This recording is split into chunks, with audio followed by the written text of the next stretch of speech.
옛날에 어떤 맹인이 밤에 길을 다니는데 등불을 들고 다니더랍니다. 다른 사람들이 자기를 보게 하기 위해서. 모퉁이를 돌아가는데 한 젊은이가 뛰다가 와서 꽝 부딪히더랍니다. 당신은 눈 뜨고도 이걸 못 봤냐고 막 소리를 지르더랍니다. 이 젊은이가 하는 얘기가, 선생님, 당신 손에 등불에 불 꺼진 지가 오래전이요 그러더랍니다. 우리가 신앙생활 오래 하다 보면 불 꺼진 줄 모르고 신앙생활 할 때가 가끔 있더라, 그런 얘기입니다. 라오디게아 교회를 향해서 주님이 말씀하시기를 미지근해서 내가 역겨워서 토해내겠다고 얘기를 했습니다. 주님이 가장 싫어하는 것은 불을 잃어버린, 불 꺼진 제단입니다. 교회의 기도의 불이 타올라야 합니다. 온 세상의 시험의 불, 정욕의 불, 유혹의 불, 그냥 악의 불, 어떻게 우리가 이길 수가 있습니까? 내 속에 성령의 불을, 맞불을 지르면 성령의 불이 세상의 정욕의 불을, 유혹의 불을, 시험의 불을 삼키게 되는 것입니다.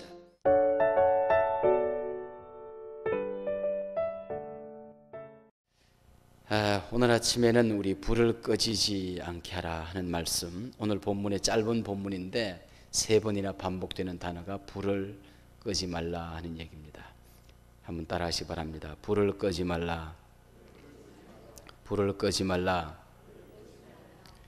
고대엔 동서양을 막론하고 명문 집안에서는 부엌의 불을 소중하게 간직했습니다. 우리나라에서도 시집온 며느리가 불을 얼마나 잘 간직하는가 여하에 따라서 그 며느리의 정숙 여부를 가름했다고 합니다. 며느라이가 잘못 불을 간직해서 불이 꺼지게 되면 염소 한 마리를 까맣게 태워가지고 거꾸로 매달아서 친정으로 잠깐 보냈다가 진정의 불을 얻어서 다시 오도록 그렇게 했다고 하는 겁니다. 불이 꺼지지 않게 하라는 말씀이 본문에 계속되어 있습니다. 이 사람의 몸에는 36도 5부라고 하는 따뜻한 불이 있습니다. 그래서 그 정감이 있는 겁니다. 저는 장례식을 집례할 때에, 가끔 하관식을 할 때에 가족으로 하여금 그 죽은 사람을 한번 와서 머리도 빚어주고 얼굴도 만져주고 한번 몸을 만지게 합니다. 근데 울다가요, 그 몸을 만지고 나면 그 정이 뚝 떨어진다고 그래요. 만지는 순간 보면 싸늘하게, 그 아주 얼음보다 더 차게 느껴집니다. 그 만져보면 아주 차게 느껴지기 때문에 엉엉 울다가 갑자기 그 이 땅에 있던 정들이 그 마음속에, 우리 가슴에 남아있지만은 몸으로 느끼던 정이 뚝 떨어진다고 해요. 사람의 몸에 불이 꺼지고 나면 그 정이 떨어지는 겁니다. 교회도 마찬가지입니다. 불 꺼진 제단에 가서 예배를 드리려고 하면 그 은혜가 안 됩니다.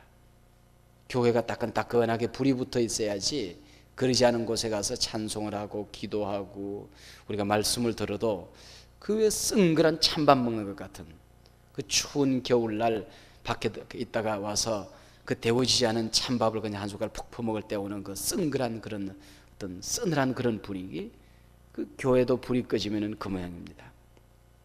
국가도 마찬가지입니다. 요즘 북한에서 무슨 미사일을 발명했네 안 했네, 그 왜 그래요? 그 북한이 불을 발견했다고 하는 거거든요. 그 나라가 가지고 있는 어떤 국방력이라고 하는 것은 그 나라가 어떤 불을 가지고 있느냐, 얼마만큼 강력한 불을 가지고 있느냐, 또 그 불의 양이 얼마만큼 되느냐 하는 것 여하에 따라서 국방력을 측정하기도 합니다. 자동차는 불의 힘으로 달리는 겁니다. 비행기도 마찬가지입니다. 비행기가 뜨고 내리고 달려갈 때는 온 엔진에 그 강력한 불을 일으키게 되는 것입니다. 모든 것이 움직이는 게 다 불로 가게 되는 것이죠. 불을 끄지 말라, 이 말씀은 우리 신앙생활하는 데 있어서 본질, 생명력을 잃지 말아라.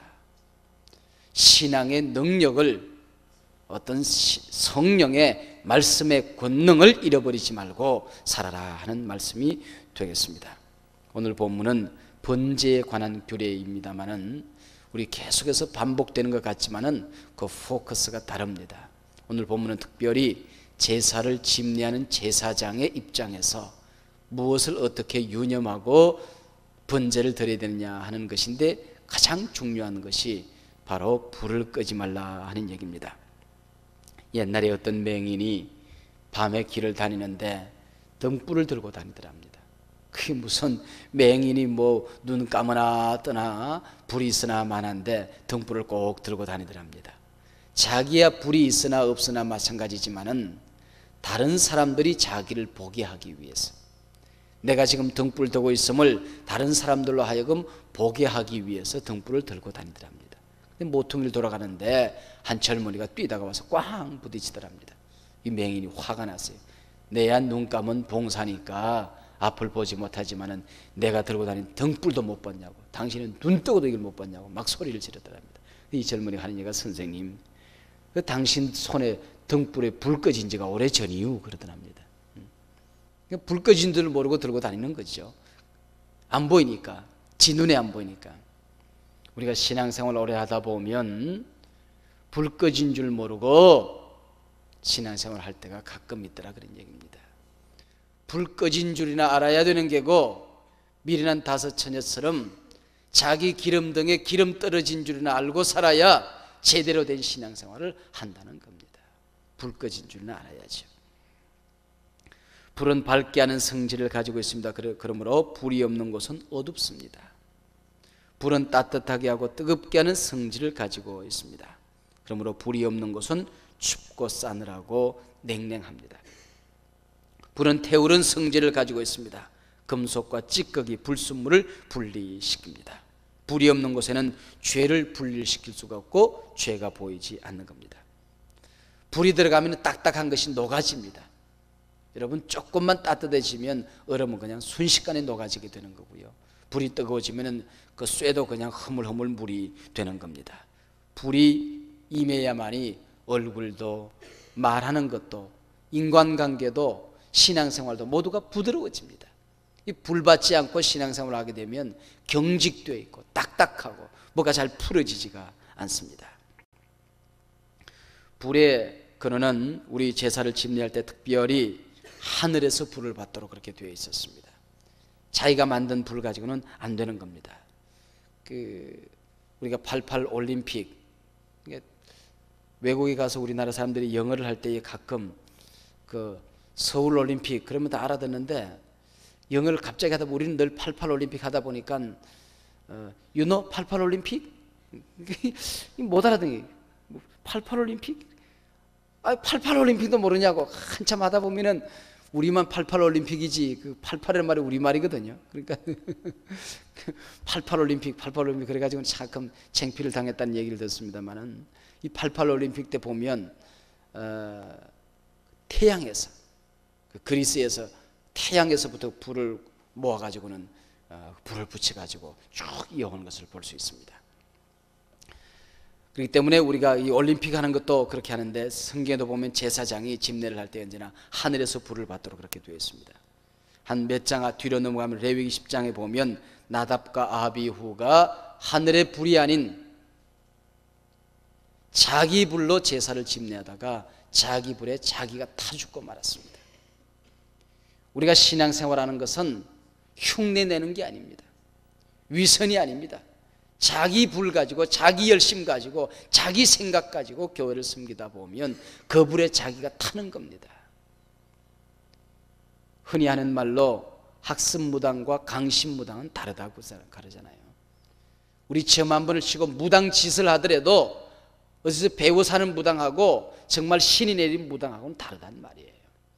우리 신앙생활하는 것도 마찬가지입니다. 비 온다고 물 안 마십니까? 온 세상에 홍수가 나도 내가 마실 물은 내가 마셔야 되는 것입니다. 각자 하나님으로부터 불을 받아야 됩니다. 모세는 호렙산 뜰기나무 가운데서 불을 보았길래 민족을 이끌 수가 있었던 게고, 광야 한밤중에는 성민 이스라엘을 불기둥이 인도했습니다. 엘리야는 갈멜산에 내린 하나님의 불로 우상을 소멸했고 원수를 물리칠 수가 있었습니다. 두려움에 떨고 있던 120문도들은 하늘의 성령의 불을 받았길래 문을 박차고 나가서 온 세상을 태울 수가 있었던 것입니다.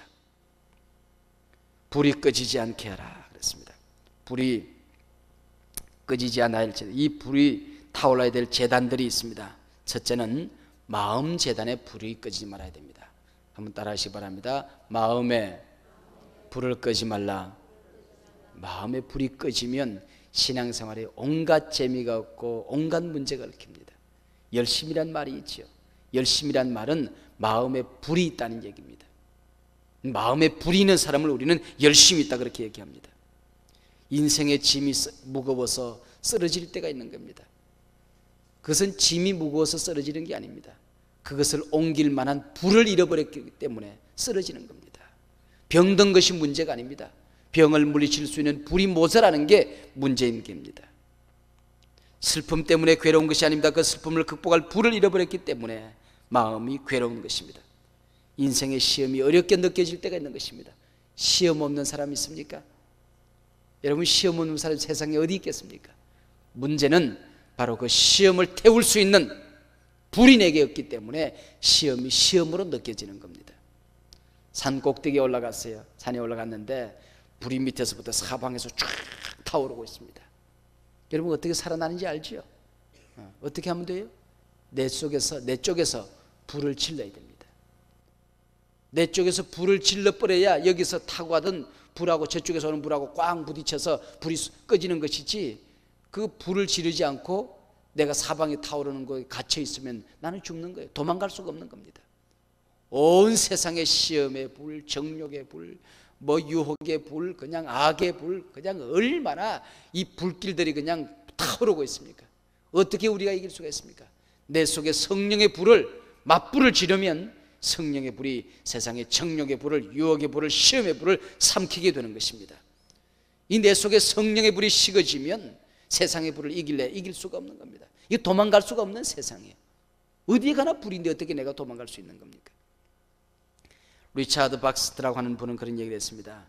내 마음에 불이 붙기 전에 다른 사람의 마음에 불을 지필 수가 없다 그랬습니다. 여러분, 전도하는 것도 그래요. 전도하는 것도 내 마음이 뜨거워서 어떤 간정을 가지고 불이 있어야만이 전도가 되는 것이지, 이걸 억지로 하려고 그러니까 힘들고 빡빡하고, 이거 왜 이렇게 사람을 달달 볶냐, 이게 멸치냐, 이거 왜 이렇게 볶아, 이러고 소리를 지른단 말이에요. 왜? 내 가슴 속에 불을 잃어버렸기 때문에 그런 거예요. 그러나 이 불이 남아있으면 견딜 수가 없는 것이죠. 내 마음 중심이 불 붙는 것 같아서 견딜 수가 없습니다. 이게 복음을 전하는 마음 아니었습니까? 내 마음에 불이 붙는 것 같아서, 중심에 불이 붙어서 견딜 수가 없어서 입이 열려져서 달려가서 이웃을 사르고 유혹에 지금 사로잡힌 사람을, 악령에 사로잡힌 사람을 태워서 함께 성령의 불로 주님 전으로 인도하는 것이 전도 아닙니까? 이 전도라는 것도 내 가슴 속에 불이 있어야 되는 것입니다. 이 불이 없으면 세상에 감격을 잃어버리고 살아가게 되는 것입니다. 억지로 모든 것이 의무감으로 느껴지고, 날개가 있지만 날개조차도 짐으로 느껴지는 겁니다. 그 다음, 가정재단에 불이 꺼지지 말아야 합니다. 따라 하십시다. 가정에 불을 끄지 말자. 우리들의 가정마다 축복의 불이 타올라야 됩니다. 감사와 찬송과 사랑의 불이 타올라야 됩니다. 이게 꺼지면 불평, 원망, 싸움의 불이 되는 것입니다. 마귀는 이 싸움의 불을 이용해서 우리 자녀들을 타락시킵니다.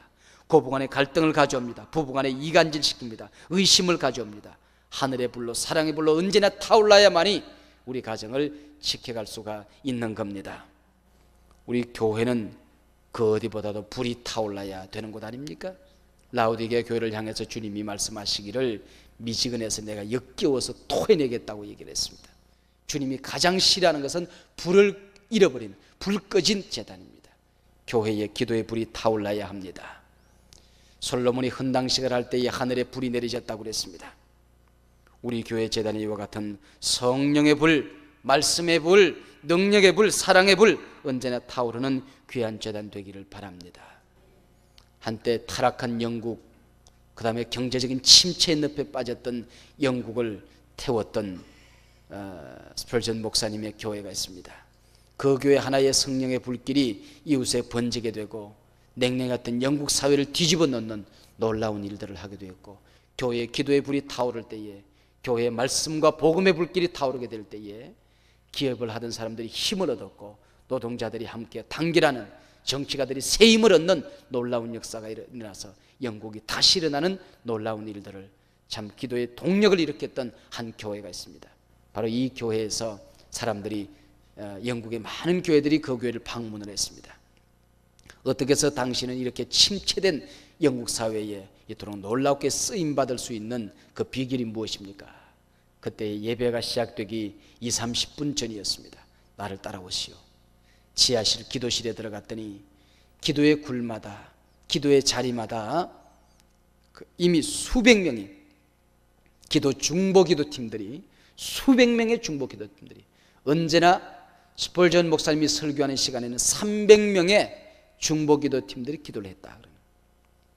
그 중보기도팀들이 300명이 그냥 와글와글, 어디서 거대한 나야가라 폭포가 떨어지는 소리가 지하실에서 들렸다. 한 방문객의 기록이 그렇게 남기고 있습니다. 지하실 문을 열고 들어서는 순간 하늘에서 나야가라 폭포가 떨어지는 소리가 거기서 들렸다고 합니다. 정말로 거대한 불길이 타오르는 그런 더 뜨거움을 느낄 수 있는 기도의 분위기가 거기서 타올라오고 있었던 것입니다. 여기가 바로 우리 교회가 움직일 수 있는, 우리 교회가 타오를 수 있는 힘이요, 여기가 동력실이요, 그렇게 얘기했다는 것입니다. 교회는 기도의 불이 타올라야 합니다. 어떻게 이 불이 꺼지지 않게 할 수가 있습니까? 오늘 8절 9절에 보면 아침 저녁으로 상번제를 드리도록 되어 있습니다. 무슨 얘기인가 하니 주님 제단에 올 때마다 예배의 감격이 살아있어야 합니다. 예배의 불길이 타올라야 합니다. 10절과 11절에서는 불탄 죄를 제거하라 그랬습니다. 주님 전에 올 때마다 끊임없이 육의 원리들, 또 회개하는 역사가 일어나야 합니다. 그리고 12절에 보면 부단히 땔감, 연료를 공급해 주라 그렇게 얘기하고 있습니다. 이 연료가 뭡니까? 하나님의 말씀을 자꾸 내 가슴 속에 집어넣어야 돼. 그래야 그게 타오르게 되는 것입니다. 말씀이 떨어지고 나면 이게 죄가 되고 마는 겁니다. 십자가의 복음의 감격을 집어넣어야 되는 것입니다. 기도의 기름을 자꾸 부어넣어야 되는 것입니다. 기도의 기름을 부어넣지 아니하면 불이 꺼지고 마는 겁니다. 록펠러가 인류 역사상 물질을 통해서 가장 아름답게 사용하던 사람 한 사람을 꼽으라고 하면 록펠러를 꼽습니다. 이 록펠러는 52전의 생과 52후의 생으로 나누지 않습니까? 52전의 생은 자신을 위해서 살았던 삶이라고 하면 52후에는 하나님을 위해서 하나님으로부터 쓰임을 받았던 사람으로 유명합니다. 참으로 돈을 통해서, 물질을 통해서 이 땅에서 갔다 왔다 갔던 수많은 사람 가운데 가장 영광스럽게 쓰임받았던 사람이 록펠러입니다. 그 록펠러가 자식들에게 남긴 유언 가운데에 가슴에 불을 끄지 말고 정말 뜨겁게 신앙생활을 해야 승리한다, 그런 가운데 몇 가지 계명을 자녀들에게 남긴 계명이 그게 있습니다. 첫째, 하나님을 친아버지로 섬기라. 이웃집 아저씨로 섬기지 말라는 겁니다. 하나님을 친아버지로 섬기라. 두 번째, 목사님과 좋은 관계를 유지해라 그랬습니다. 이 목사님과 좋은 관계를 잃어버리고 나니까 내 가슴에 신앙의 불이 꺼지더라, 그런 얘기예요. 목사님과 좋은 관계를 유지해라. 그것이 신앙생활을 감격스럽게 하는 지름길이더라, 그렇게 얘기를 했습니다. 세 번째, 주 안에서 반드시 주일 예배는 반드시 본교에서 예배를 드리라. 어디에서 출장을 많이 다니는 사업가이기 때문에 자칫하다 보면 아무 데 나서 가는 곳곳마다 예배 드릴 수 있죠. 그러다 보니까 불이 꺼지더라는 것입니다. 여기 가서 예배 드리고 저기 가서 예배 드리면 되는 것 같지만은 주일만큼은 반드시 본교에서 예배 드리는 걸 생명처럼 소중히 여기라. 그래야만이 가슴에 불을 간직하고 살 수 있더라, 그런 얘기입니다. 네 번째는 하나님의 드릴 것은 먼저 잘라놓아라. 쓰다가 남는 것들 절대로 드리지 말고 먼저 잘라놓아라. 그래야 하나님 앞에 불이 있더라, 그런 얘기입니다. 다섯 번째, 아무하고도 원수 만들지 말라. 아무하고도 적을 만들지 말라. 그 다음에 여섯 번째, 아침에는 하루의 목표를 세워놓고 반드시 기도하고 하루를 출발해라. 아무리 바빠도 하루에 바른 목표, 중요한 것을 먼저 목표를 세워놓고 급한 일부터 먼저 하지 말고 중요한 건 먼저 목표를 세워놓고 기도하고 하루 일과를 시작하라, 그렇게 얘기를 했습니다. 잠들기 전에는 하루를 반성하고 깨끗한 마음으로, 깨끗한 몸으로 잠자리에 들어라. 그래서 록펠러의 가족은 하루에 잠자리에 들기 전에는 몸과 마음과 영혼을 깨끗하게 닦고 잠자리에 들었다고 하는 겁니다. 그 다음 몇 번째입니까? 여덟 번째입니까? 아침 먹기 전에 먼저 하나님의 말씀을 먼저 먹으라. 말씀도 먹기 전에 그냥 배고프다고 밥숟갈 들고 빵 바르지 말라 그렇게 얘기를 했습니다. 말씀도 먹지 않고 아침밥을 먹는 것은 어리석은 인간이다 그런 얘기입니다. 그래서 아침밥 먹기 전에 반드시 하나님의 말씀을 먹으라. 남을 도울 수 있을 때는 힘껏 도와라. 도울 기회가 있을 때는 힘껏 도와라 그렇게 얘기를 했습니다. 예배 시간 등 사람들이 모이는 곳에는 언제나 앞자리에 앉으라 그랬습니다. 사람들이 모이는 곳에는 뭐 대통령을 만나러 가든지 뭐 친구를 만나러 가든지 예배를 드리든지 언제나 앞자리에 앉아라.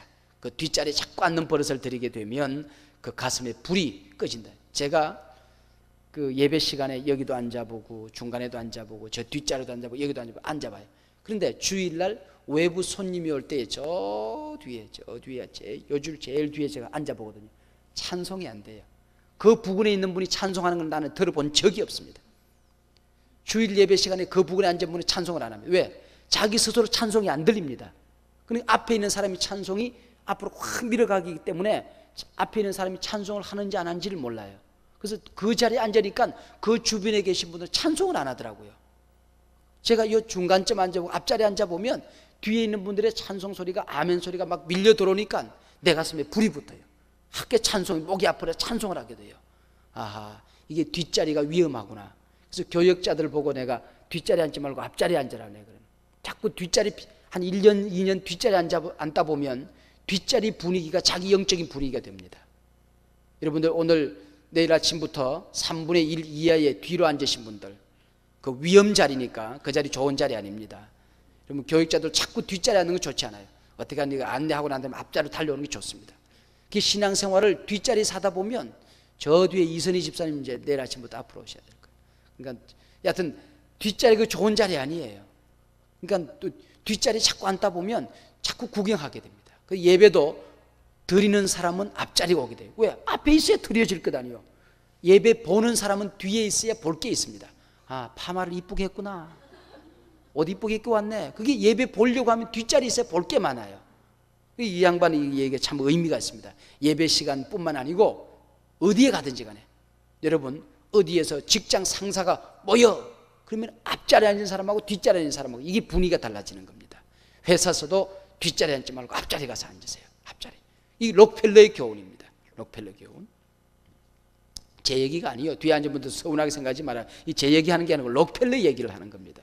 제 얘기가 아니니까 저는 뒤에 앉아도 이뻐요. 괜찮아요. 네, 제 얘기하니까 오해 없으시길 바라고. 록펠러가 그렇게 자녀들에게 교훈했다고.